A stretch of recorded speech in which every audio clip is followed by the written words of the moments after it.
Welcome to this edition of the First Aid Show. Pain-reducing gases called analgesic gases are often given to a patient in pain. We asked a paramedic to explain about these gases and why they're given.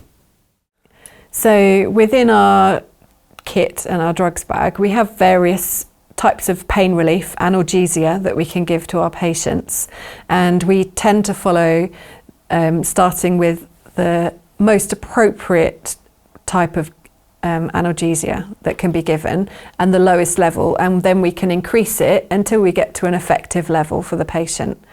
Sometimes we give a gas called nitrous oxide, sometimes known as Entonox, and that is quite an effective inhaled analgesia, and we typically give that for maternity, emergencies and deliveries, and also people that are in significant pain, maybe they've got a fracture, just as a good way to distract them and manage the pain that enables us to then get them out of the situation that they find themselves and to the ambulance.